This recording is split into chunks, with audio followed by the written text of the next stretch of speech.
Hello and welcome back to part two of another episode of the Classic Chloe Show. I'm your host, Chloe Castillo.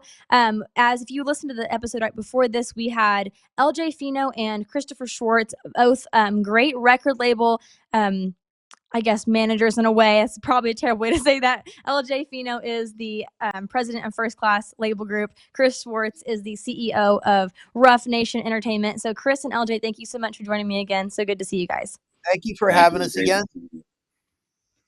All right, so back to our discussion here. We were talking about, I guess, just again, getting pop music and hip hop and where it all came from and how is it going to move forward with this counterculture movement that seems to be really taking off in a way recently, especially with the current political climate. People have been really interested in something beyond what they've been used to with pop culture. And so, Chris, you came from the beginning of hip hop in the 80s and 90s. LJ, you are kind of, I guess, the beginnings of the countercultural movement in music. So we're just thrilled to have both of you on here to discuss it and how we're going to collaborate and do all this kind of stuff together. So I want to get back to my question here. You know, with the outcome of this election, I do feel like people are shifting their focus to improving all aspects of their lives. And, you know, whether that be health with MAHA and Make America Healthy Again, you know, whether that be cutting half the federal agents if we can, you know, trying to getting big government to kind of take a step back, or whether it be, you know, making sure what your kids are learning in school isn't disgusting and there's no pedophilia and that kind of stuff. I mean, we're trying to really improve all aspects of our culture and of our political landscape. And I feel like music's a big part of this. And very few people are talking about it, except, you know, you guys, some of the very few, I think, are actually taking a look at it. So I want to just talk about a question here. Why do you think the conservative movement for so long has just been kind of overlooking music on the whole? Why have we just kind of never looked into culture, actually, in general, specifically music? Either of you can answer. Just thoughts on this. I think actually, if you well, LJ, you know what you're gonna probably say what I was gonna say, because I think it's actually kind of the opposite. I think you know, YMCA is one of my favorite songs, and I've heard it probably 2,000 times in the last 4 months.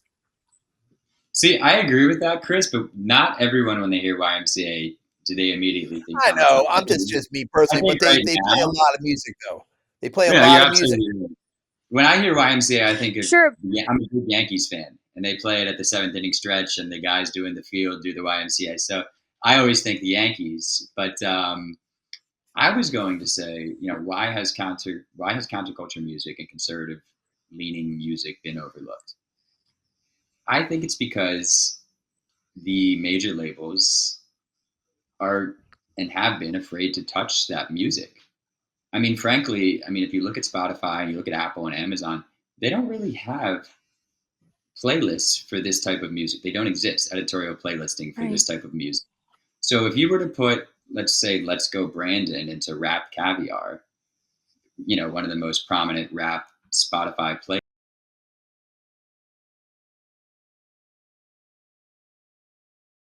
and everybody else that's putting out music on that playlist. So I think executives at some of these DSP companies, digital streaming platforms like Spotify, Apple, Amazon, Tidal, I think they're sort of reluctant to shine light on it and really give it the attention that it deserves, even though there is such an appetite for this music in the country. I think that they don't want to play politics because in Hollywood it's taboo to be conservative. It's not taboo to be conservative. It's just if you're an open conservative in Hollywood, you're persona non grata, essentially. You know, I have a cousin that's a television producer in Hollywood. He calls me all the time telling me, "You're ruining your entertainment career by doing all this political stuff." And I'm like, okay, yeah. Talk to me in 10 years. I saw a woman on Facebook or on LinkedIn. Was it LinkedIn or Facebook? I forget.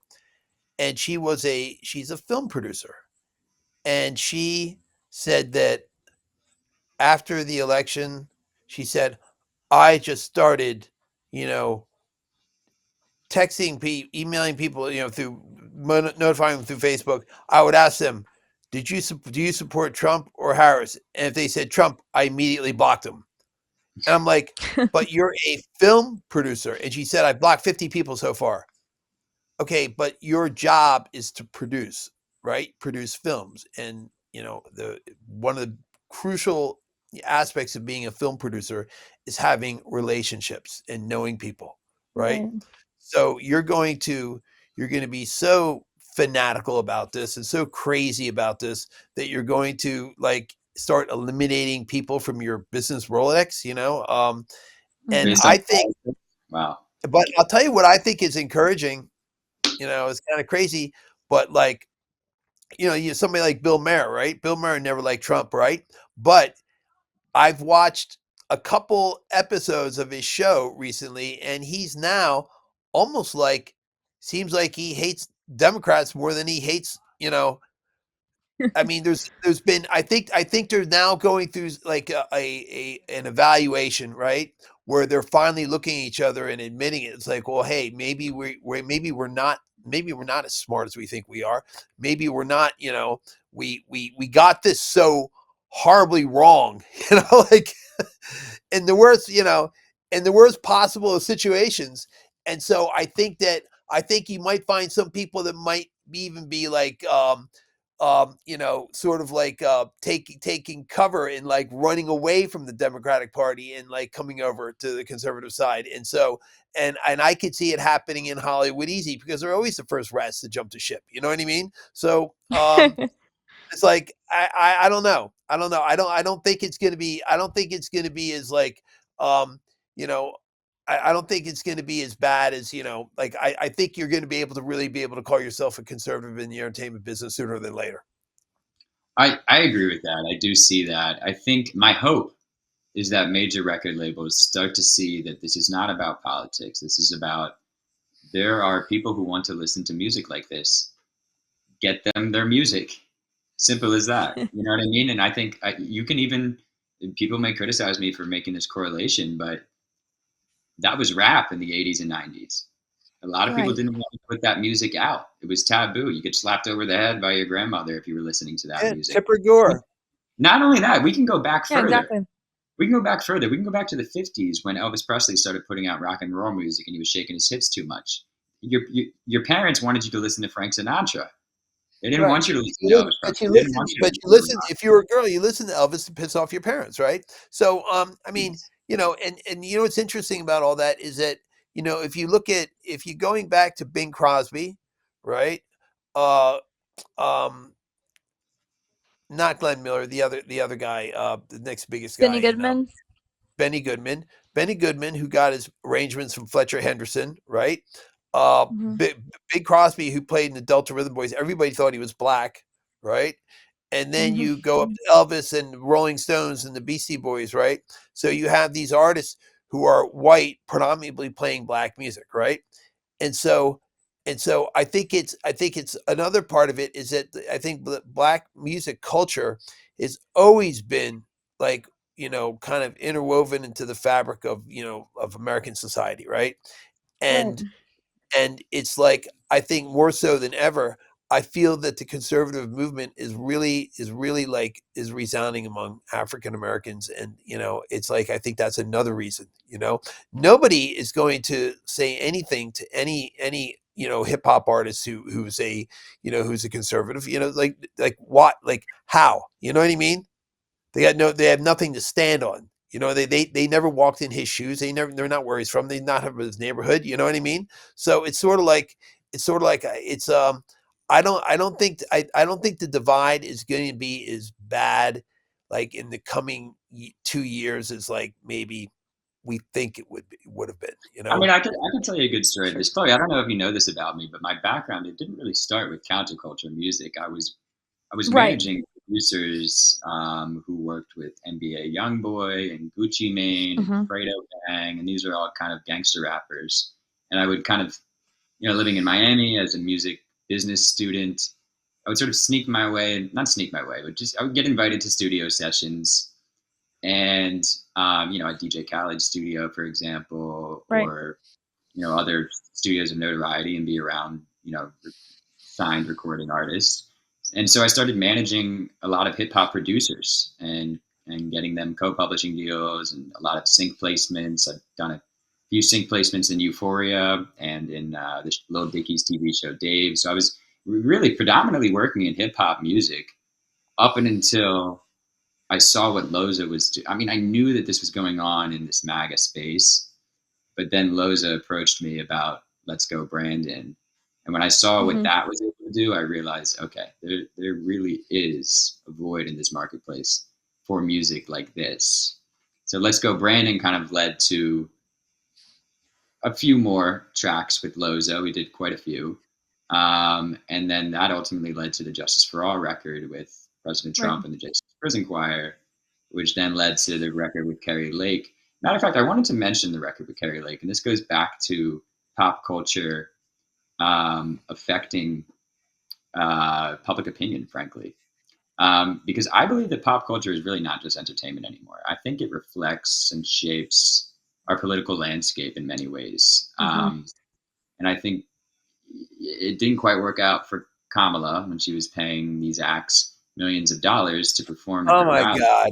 Oh my That is, god. That is like, I've never you heard. know, that You know, is like, like, I see that would make me want to leave that party, right? Just that alone, because it's so embarrassing. and, It's like hiring, like, like, the Doobie Brothers that come and play a children's party. You know what I mean? It's like the silliness yeah, of it. It's like it yeah, doesn't. yeah. That's a good analogy. And when I don't want to throw anybody under the bus here, but I'm not going to name any names. When I saw the rates that they were paying, those are not Uh-huh. those are not those artists' traditional rates. Yeah, no, they're not. They're Mhm. not. They're That not, is not that even was in the stupid. ballpark, not even close. Yeah, that was So, that was you know, basically that was like basically, um I think there was a lot of Hail Mary speak. You know what I mean? I think Mhm. there was a lot of things that happened at the very end, and they just threw money at it. And those really nasty, ugly commercials that they did in the last 2 weeks of it, when they ran. So I mean, you could not watch any primetime TV without seeing these commercials Right. that, and the ones I thought, like the two guys who were allegedly doing a podcast, right? And they're talking, about all this stuff that, like Trump is allegedly doing and everything like that. And, it's like, that's money, to do stuff like to run those many commercials and everything. And to hire all these celebrities and have them come to cities and speak and everything like that. They just threw money at the whole thing without realizing that they just didn't have really what it came down to is that they didn't have the fundamentals and they weren't aligned with the will of the people. Right, and I think that, what I'm hearing from LJ and you too, Chris, is basically that the biggest issue we've had is that the labels and the executives, the higher ups, not necessarily the musicians themselves, more the higher ups are what have been putting, I guess, like a kink in this potential industry for conservative and thought to be included in the music arts, because it's like, the higher ups are saying no, you can't do that because we're afraid of this, we're afraid of that. People might not like it, or and that gets me, questioning where their funding comes from. Why are they afraid? I mean, if it's a market, they Well, shouldn't be well, afraid. It's a yeah, market. It's a market. no, they are, but you know what? But you know what else is that you can't stop a hit song. You know what I mean? And it's like anything else, right? Like right now, there's a thing that's been happening for the past couple of years, like Afro beats, right? Afro pop, right? Hmm. Um, you know, all Afro pop has really lacked, right? Is like there's two things. It's like their production doesn't have the same like sonic expectations that American kids have when they listen to music and everything. And Hmm. they just haven't had the song yet, right? They haven't had that song that just is going to like grow its own legs and resonate with everybody and just be this huge thing. Because once that happens, here's what'll happen. There will be an America First artist who will have a song blow up and he will be massive. And then suddenly every single label will be out looking for these artists. yeah. That's how it always happens. And frankly, I'll be It honest with always you, that's already happened. Oliver Anthony was a great example of that with Richmond, north of Richmond. He was offered a deal by every single major label, Sony, Warner, Universal, and a lot of the independents, I don't want to name names, but a lot of people were asking me, hey, how can I get to Oliver Anthony? How can I get to Oliver Anthony? A lot of the major labels out of Nashville. And he turned them down, which I think was a good decision on his part, because that record probably grossed him, on the master side, I would say at least $20 million at this point, because it was number one on the Billboard Hot 100 for so long. It was getting radio airplay. He wrote the entire record. So, I don't know what he's making on the publishing side. And then you can look at Jason Aldean, Try That in a Small Town. Now, he, of course, is already a very established act and one of the largest country stars out there. But, you didn't see, all right, sure. I think the CMAs decided to not have him perform or something, or they took his awards away, but it was still number one on Billboard. It still got radio. Why did they take his awards away? They didn't like the song. What? They thought it was classic. Wait, what? Welcome to Hollywood. They thought it was too, and out of all the places, Nashville too. You know what I mean? Like, come on, it's country music. They didn't wait. He well, won Nashville's a kind of CMA woke award. too. He won a CMA award, right? And then they took it away later on. What was the whole story? Do you remember the whole story? I think they didn't. I don't. But he did a song about Hollywood that they didn't like. They thought it was a song that was derogatory towards the music business or something. No, he did a song. It was called Try That in a Small Town. And all it was talking, basically, he was comparing what you can get away with in the big city, specifically liberal cities, like beating up a cop or whatever. Or in a small town, basically the small town people who live there are going to hold that person who did something like that accountable. And so the whole gist of the song is just try that in a small town. Small town, has more of these values. Bigger cities, or whatever you want to call it, has more of this. These liberal cities have this, and this is why small town's better. So it was kind of just like that was the gist of it. It was like an anthem for small towns. And of course they didn't like that, because it in the music video showed the rioting and the looting and the BLM and all that. So that, of course, was, oh my God, that's not acceptable. So I don't remember the whole story, LJ, but I know that it was something along those lines. It wasn't the CMAs they banned him from. It was CMT. They wouldn't play his music video on CMT. Okay. Yep. Okay. So that was that. But he had a little bit of backlash. But again, the record did. What'd you say, Chris? Who owns the CMT? Good question. Who owns CMT? I have no idea. I thought it was like it was part of the Turner. Then what became the Turner, MTV. It's part of Paramount. Right. I was going to say Paramount. Yeah. It's part of Paramount. Yeah. Which makes sense. Yeah, Paramount Global. Yeah, I've had problems with Paramount in the past. They don't like to pay master use licenses. Yeah, well, so I just think this is super interesting. Go ahead. I was going to say, Chris, our records have been on Stephen Colbert twice, Jimmy Kimmel multiple times, SNL. None of them like to pay a master use license fee. And they always just claim fair use because it's news. Because that's the whole thing. But my counter to them is if Drake comes out with a new song, if Taylor Swift comes out with a new song, if Selena Gomez comes out with a new song, can you play it for free because it's news that they came out with a new song? They weren't really poking fun. There's privilege for anything that's considered educational or explaining things to people, right? You're allowed that 5 seconds of music, but I know some folks that have a podcast network and they play full songs and they have a special deal with the majors, and they don't really, look, the only reason the podcast licensing and all that is expensive is because there hasn't been anybody who stepped up and said, okay, this is what it should cost and this is why. Podcasts are like the last, literally last frontier of music licensing, because there is no set rates for podcasts. Right. So I'm going to turn the tables a little bit here. So I want to talk about, just briefly, I don't want to go down this rabbit hole too much. We have about 10 minutes left on the clock here, a little bit under that actually. But I want to just talk about P. Diddy for a second, and not the whole scandal, not everything around it, but just this one video of him. Kevin, if we can pull that up here.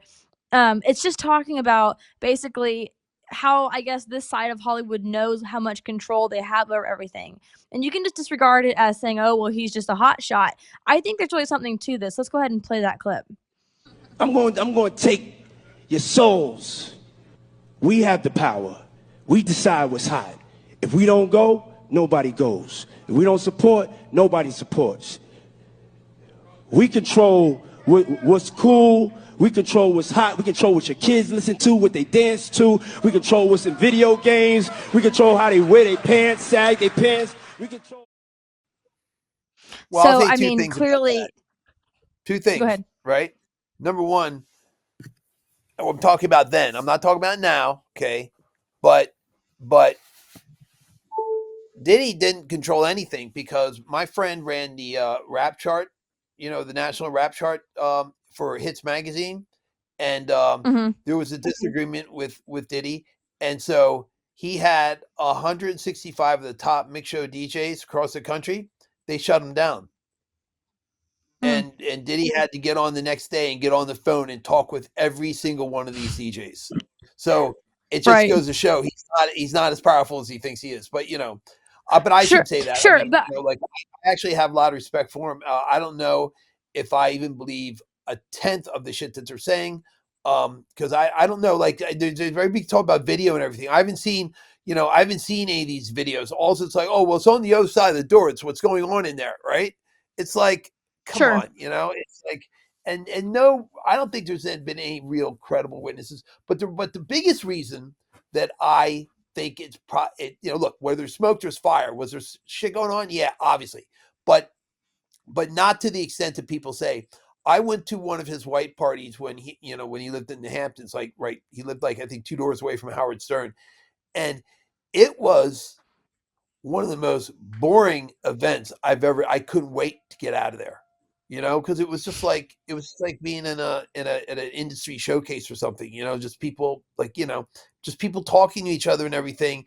And it was just all industry. It wasn't like this, what I was led to believe it was, so sure. again, they have charges on them, you know what I mean? So I guess, the attorney, the U.S. attorney isn't stupid. I don't know. I mean, I don't get it. Like I can't explain to baby old, but where is the proof of this besides, I I don't know. Sure. So I there's a wanna theory. talk about this a little. Oh, go ahead, LJ, sorry. I was just going to say there's a theory in me that thinks that they're going after other people around Diddy that there may be evidence on within his homes. I'm not quite sure. Right. Obviously, what Diddy did with Cassie and other females is unacceptable. I think we can say that unequivocally. But as far as the parties and things goes, my instinct is telling me that there's more there than More of the just Diddy. story. There's more to the story Oh, that I'm sure. maybe Oh, I'm maybe sure. maybe will unfold, or maybe this is a little morbid to say, but I think he's in the same jail as Jeffrey Epstein. It's very possible that same rope may be waiting for him in the cell. Yeah. Well, I just wanna talk about real quick here. We have just a couple minutes left on the clock. But I wanna what that video, I guess what I was getting at with playing that video wasn't so much exactly Diddy's power as an individual, because I don't know anything about him. I have no idea. I only know the allegations I've heard, and that's about it. The thing is, though, is that regardless of if those allegations even existed or not, what he's saying is very interesting. And even if he's just a hotshot himself and he himself doesn't actually have that power, there is something to say about that music is that influential. Music actually is extremely influential. So whether it's actually Diddy who's controlling it Absolutely. or somebody else, music is an overwhelmingly powerful force of culture, I You would want to hear say. some And so stats?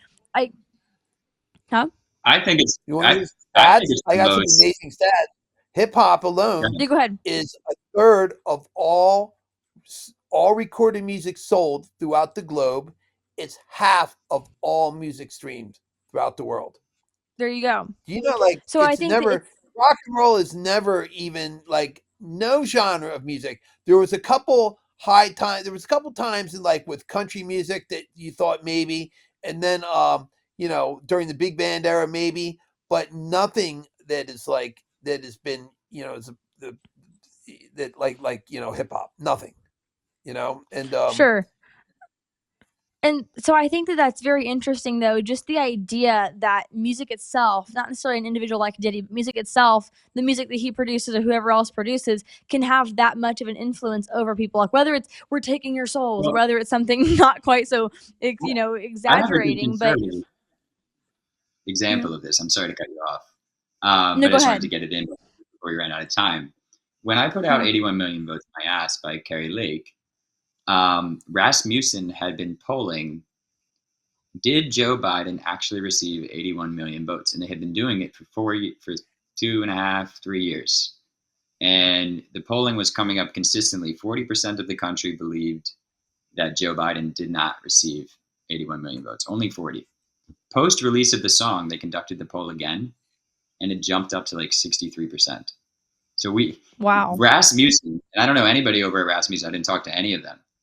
They wrote an Sure. article and they attributed the swing in public opinion to Carrie Lake's record, which I think Wow. is pretty powerful. I think music as a whole, which you brought up, is the most powerful form of entertainment. I mean, imagine watching a movie without music. Exactly. It would be so boring. Imagine watching a scary movie without music. You wouldn't be scared. There would be no Music, violins. It wouldn't be the same. exactly. You wouldn't know when Michael's about to Yeah. jump out. There'd be no suspense. There'd be Right. no emotion. And so I guess just wrapping up here, we've got like 2 minutes left. Just wrapping up, I just want to ask you guys where people can find you, because I think you're both doing something really interesting in the industry right now. I think that this really has a lot of potential, what we've been discussing here. I think that it's really going to blow up over these next few years. That's what I hope, at least. And so where can people find first you, LJ, and what you're doing with music? Where is the best place for that? Probably my Instagram or my Twitter, or I'm also on Truth Social. Truth, it's at LJ, and you guys can see my Instagram and X handles there at the bottom. Thank you so much both for coming on, you guys. I really appreciate it. And thank you so much for everything you're doing in the counterculture industry. I know it's not where you came from, but it's where you're going, I think, in a lot of ways. And I really appreciate your fight there. So thank you both so much for coming on. Hope to talk to you again soon sometime. Thank you, Chloe. I'll talk to Chris and let him know you said goodbye. I appreciate it. Thank you, guys. All right. Have a good one. Bye. You too. All right. Thank you guys so much for watching this episode with LJ Fino and Chris Schwartz. I hope you enjoyed it. If you want to watch the podcast again, please subscribe to us on Rumble, Spotify, and YouTube to stay up to date on all the latest episodes. Please also follow me at classically_Chloe on Instagram, Classically Chloe on all other platforms, and stay tuned for next week's episode. God bless. Looks like you've been sleeping well. Megan, he's back. The My Pillow guy. And you're looking good. Still feeling good. Well, just when you thought it couldn't get any better, we've got the best pillow ever, My Pillow 2.0. When I invented My Pillow, it had everything you'd ever want in a pillow. Well, now there's new technology that makes it even better. My Pillow 2.0 has my patented fill combined with a cooling fabric with temperature regulating thread. My Pillow 2.0 is truly the next generation of My Pillow. Now's the time to go to mypillow.com or call the number on your screen. Use the promo code to save 50% on your MyPillow 2.0. Not only that, for a limited time, your entire order ships absolutely free.